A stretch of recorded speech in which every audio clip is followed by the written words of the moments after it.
Ho, and she graduated from Harker, which is a private school. So she's currently a rising sophomore at Columbia University, and she'll discuss the advantages and disadvantages of going to a private high school versus a public high school.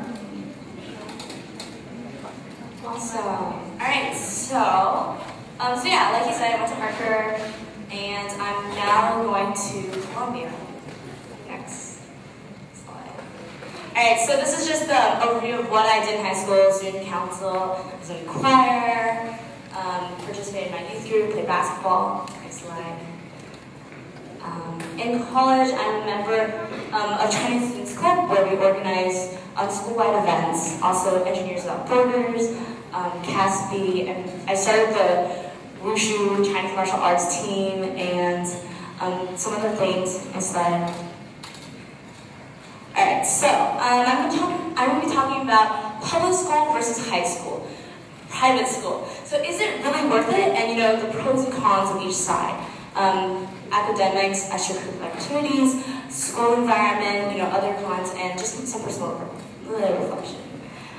Alright, so to start, one of the biggest things at private school is that there are definitely smaller class sizes, and because of that, there's also more availability for taking higher level classes like APs and maybe more opportunities for internships or research.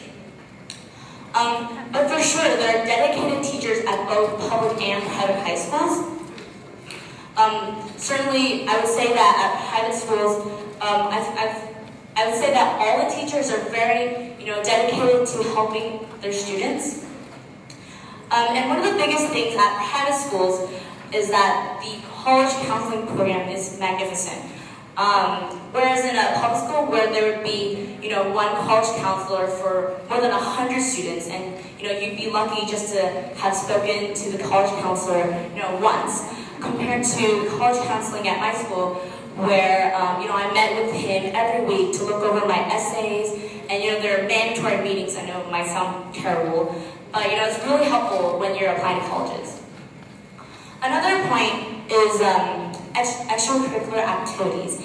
So I would say that at private school I had more opportunities to participate in groups. For example, one of the biggest things is sports, right? So maybe this applies to only Harker.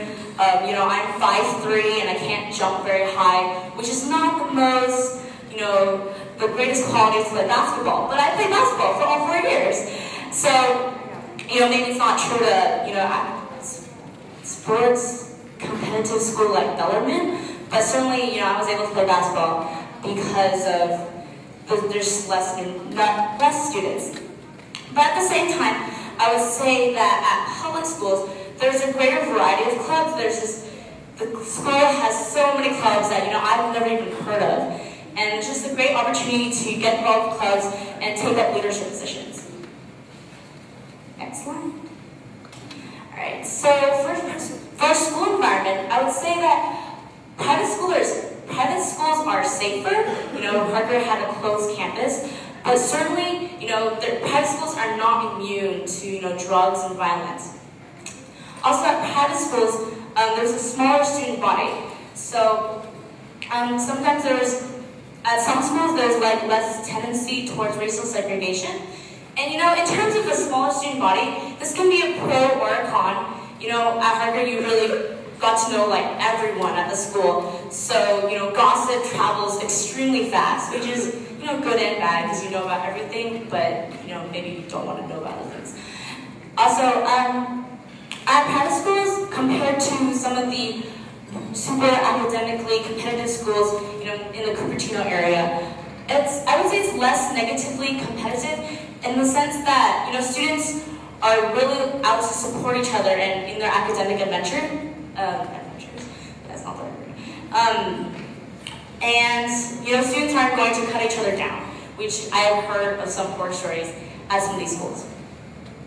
Other cons of private schools would be that it can be too protective of an environment, which leads to some the students can be a little naive because the opportunities are often just presented to you. Students are less inclined to go out and look for them themselves, And because eventually in life, you really have to fend for yourself. You have to go out and find these opportunities. But because they've grown up in an environment where someone always helped them out, they can be a little bit naive.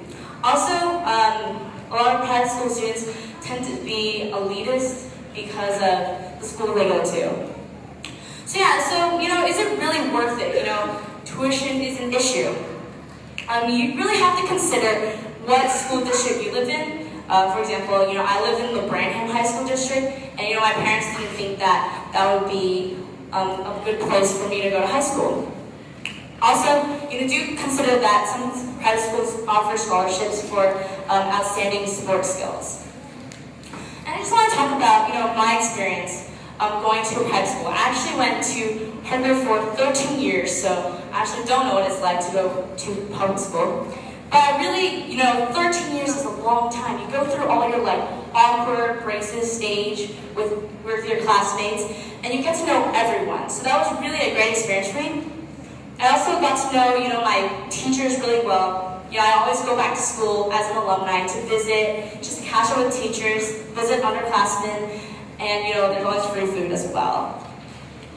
So this is just my perspective, and when you're considering whether your child should attend private school or not, definitely visit the private schools that you're considering, and also talk to other high school students from both sides.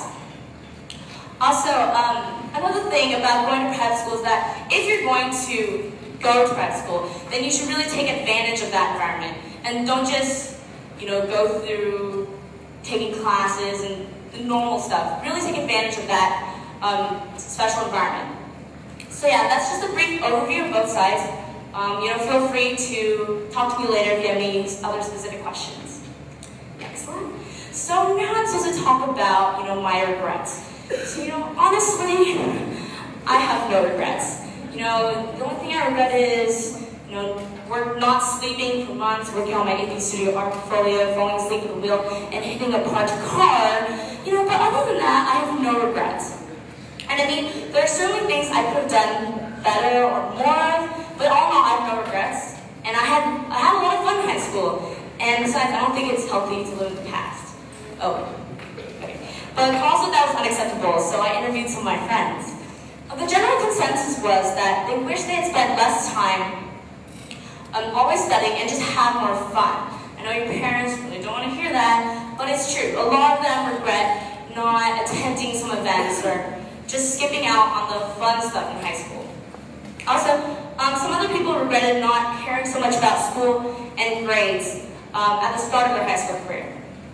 One person regretted not getting a yearbook. Other people regretted not getting too wrapped up in high school drama. Boys and girls, it happens, drama happens, and honestly, everything's gonna fade. It'll all be okay. Wounds will heal. People will forget all those scandals. So, just on my closing words, make sure you attend all school events. I'm talking about rallies, dances, stuff like that. These are really the highlights of your high school life. Also, don't get sucked into drama, and just get involved in extracurricular activities that you actually enjoy, not just the ones that make your college applications look good. I don't want you parents to leave with notes on, what science competitions to sign your kids up for. But, if your son or daughter is not interested in that, you can't force it. You're asking for your child to fight you. You're raising a human being, not a monkey.